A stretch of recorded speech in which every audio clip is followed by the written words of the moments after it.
नबी करीम सल्लल्लाहु अलैहि वसल्लम ने इरशाद फरमाया, जिसने किसी की बालिश्त बराबर जमीन का एक टुकड़ा भी कब्जे में ले लिया, कयामत के रोज सातों जमीनों में से उतनी ही जमीन उसके गले में तोक बना कर डाली जाएगी।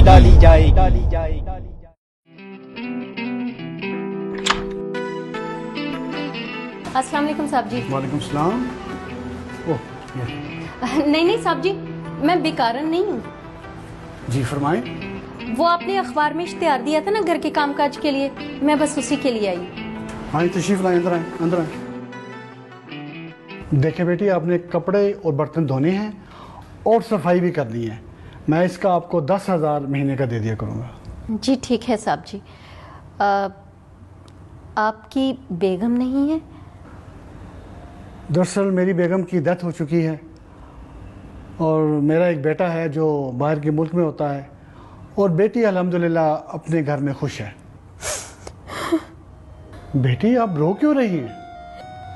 अपनी किस्मत को रो रही।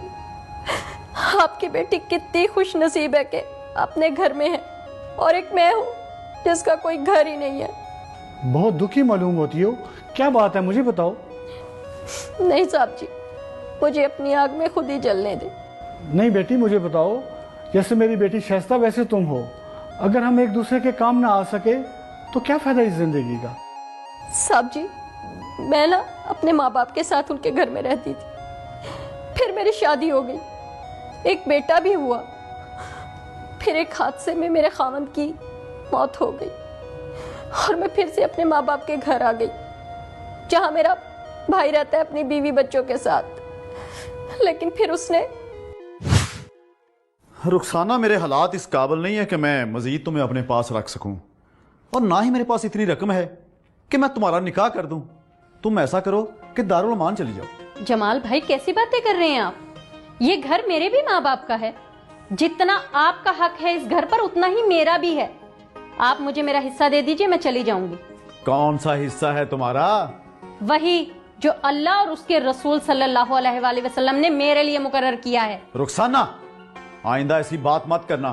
कोई हिस्सा नहीं है यहाँ तुम्हारा। ऐसे कैसे नहीं है? आप मकान बेचिए और मुझे मेरा हिस्सा दें।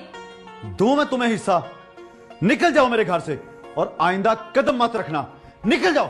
मैं समझ गया, तुम्हारे भाई ने तुम्हारा हक नहीं दिया, मगर तुम फिक्र ना करो, मैं तुम्हारा हक तुम्हें दिला कर रहूंगा।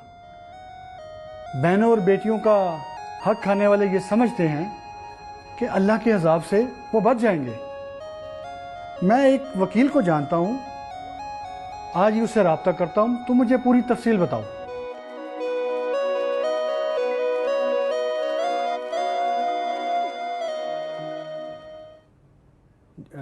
जी अस्सलाम वालेकुम, एडवोकेट बिलाल साहब बोल रहे हैं?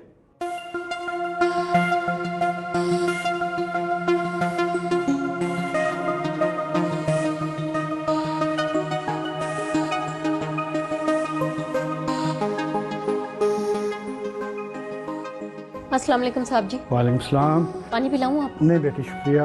बेटी तुम्हारा मुकदमा दायर हो गया है और इंशाल्लाह तुम्हारा हक तुम्हें मिलकर रहेगा, मगर एक अफसोस वाली बात है। किस बात का अफसोस? वो तुम्हारे भाई ने मकान अपने नाम करवा लिया है। लेकिन मेरे दस्तखत के बगैर ये कैसे मुमकिन है? उसने जालसाजी की है। आओ मेरे साथ। ये क्या किया भाई आपने? मेरी जगह किसी और को बहन बना कर ले गए आप। इस दुनिया की खातिर रिश्ता ही खत्म कर दिया। आपकी शक्ल तो मुझसे मिलती थी ना, मेरी और आपकी रगों में एक ही खून था। बचपन में मैं आपके बगैर खाना नहीं खाया करती थी, फिर आप किसको अदालत में मेरी जगह बहन बना कर ले गए? झूठ है, ये सब बकवास है। मैंने कोई जालसाजी नहीं की। क्या झूठ है और क्या सच है, सब सामने आ गया है।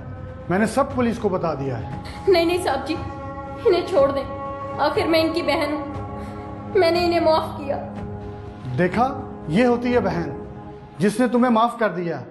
जरा सोचो, यौम हशर अल्लाह तुम्हें कैसे माफ करेगा। नबी करीम सल्लल्लाहु अलैहि वसल्लम ने इरशाद फरमाया, जिसने किसी की बालिश्त बराबर जमीन का एक टुकड़ा भी कब्जे में ले लिया कयामत के रोज सातों जमीनों में से उतनी ही जमीन उसके गले में तोक बनाकर डाली जाएगी। नहीं नहीं नहीं मेरी बहन, मुझे माफ कर दो। मैं भटक गया था, मैं गुमराह हो गया था। मेरी बहन मुझे माफ कर दो, माफ कर दो। भाइयों पर लाजिम है कि अपनी बहनों का हक को हिस्सा उनको दुनिया ही में दे दें, वरना आखिरत में देना पड़ेगा। नबी करीम सल्लल्लाहु अलैहि वसल्लम ने इरशाद फरमाया, जो शख्स अपने वारिस की मीरास काटेगा यानी उसे उसका हिस्सा नहीं देगा, तो अल्लाह कयामत के दिन उसकी जन्नत की मीरास काट लेगा।